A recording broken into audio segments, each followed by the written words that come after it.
Hello everyone, hi from Mongolia. It's been a bit busy over here. I've been out and about, spending time with family and just having a wonderful time here. But I didn't forget about you guys. I've been checking the feed from time to time and seeing what's going on. This whole dynamic range thing seems to be overblown. Well, it's not seem to be, it is overblown, and some are, feeling that somehow their new camera that they bought or the camera that they're interested in is not going to be that great. So I want to spend some time and show you some things from the Z8. I don't have my Z6 III yet, to let you know that there's nothing to be worried about when it comes to this dynamic range issue. The camera is fine, it'll do well. But before we get started on that, I want to remind everyone that Amazon Prime days are about to hit us. And if you watch my channel, you know I have links in my description area for items that I recommend for you guys to purchase. Now, if there's something else that you want to purchase that is not listed, of course, you can click on my links, go into Amazon and search for something that you want. And when you purchase that, then I will get a bit of commission from Amazon. And if you're new here and you're not yet subscribed, go ahead and hit that subscribe button and get subscribed and stay tuned for more videos.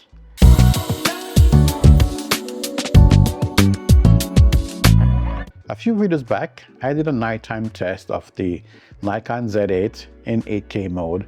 I recorded it raw because I wanted to show you guys how you could recover from really dark areas. And it's a bit of a dynamic range test, even though I didn't mention it as such. I showed what you could do when things are pretty much dark. You have light in the scene and you have really dark areas, and I could recover that. Now remember, the Z6 III has an ISO rating up to 64,000. The Z8 is at 25.6. The Z8 carries a fully stacked sensor, faster readout, so there are some limitations when it's going to come to dynamic range.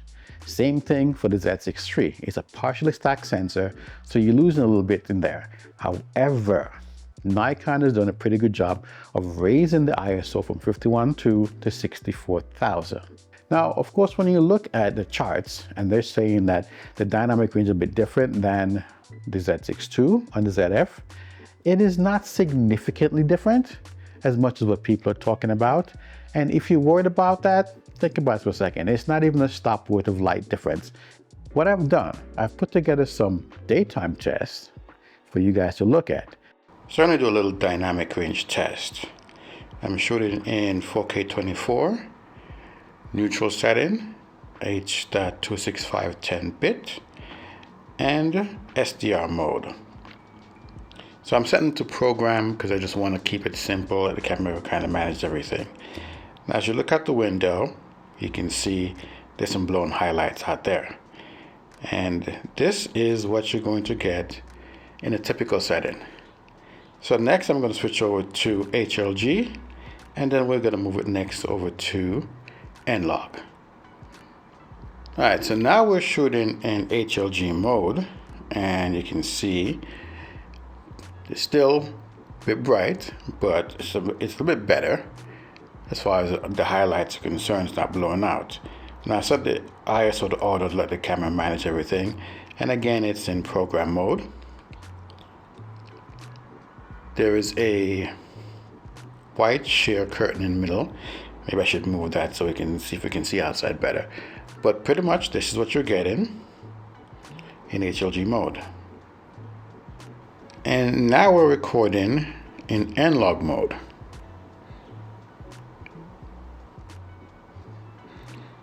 If you look out, you can see a bit more detail. You can, at least I can make out some of the buildings out there in the distance. Now the camera seems to have dropped from f8 down to f5.6. Well, yep, that's it. Now I'm going to switch to RAW and see what we can do. So now we switch over to N-Log, and again it's 4.1K RAW. And I'm just gonna let it look out there for a bit so I can gather some information for tweaking later on, and see if we can bring back some of the colors, because I want to show you guys what the capabilities of this camera are.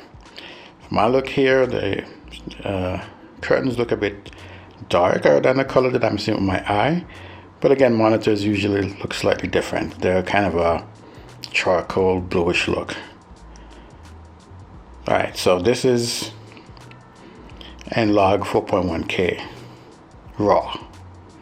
Now in this image, I just went around and tweaked things a bit. It's in manual mode, 4.1K N-Log. And I've changed the setting down to 150th of a second, F5. And I'm using low 1.7. So what you can see is I tweaked to have a bit of the interior show up and a bit of the detail from the exterior.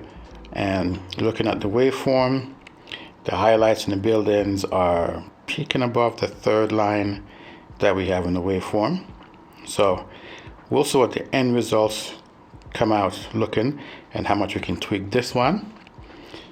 Because of course in program mode it kind of does the best to give you better overall exposure. But of course going to manual you can tweak things a bit more. And I do have a filter on here. It's a Carl Zeiss not neutral density, polarizing filter.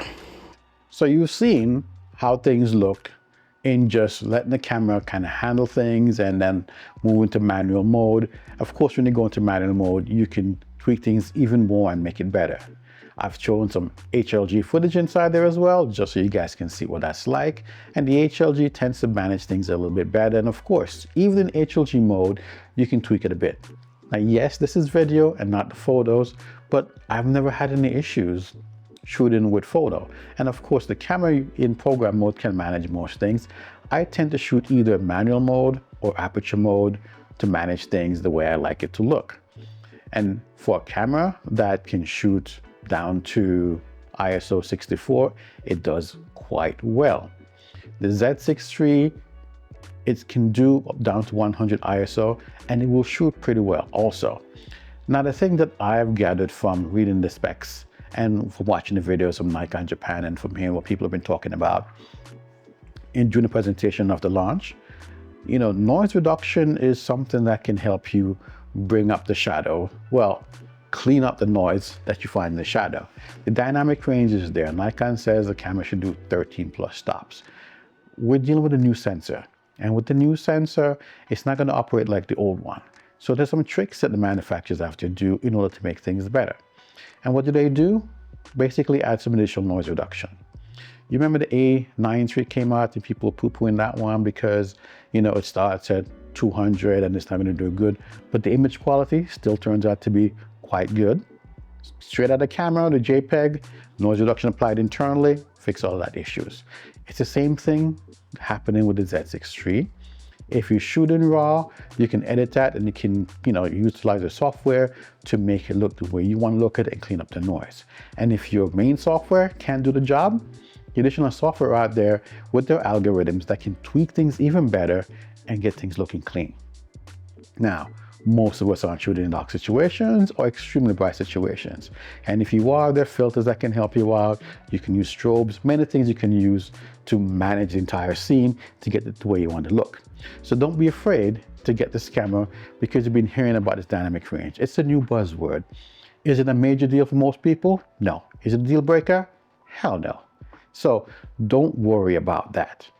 Understand that your camera can do a whole lot more. The manufacturers are not going to put something out that's not going to do better than the last batch that they have out.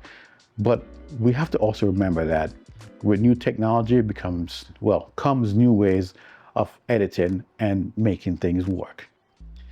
Technology is not going to be the same. That's the reason why they've always had updated features in editing software to aid your camera, your images rather, to look better and to clean them up to get the best results from it. So if you're worried, check out some of the other software like Topaz and so on, but I wouldn't go throwing money in that just yet.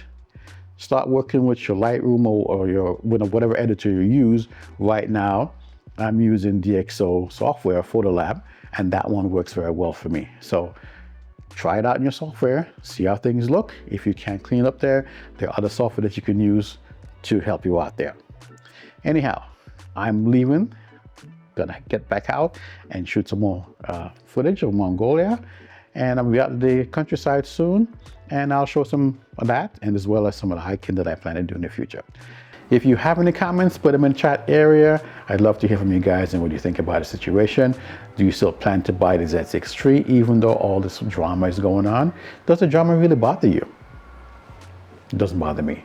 Anyhow, see you guys in the next video. Take care.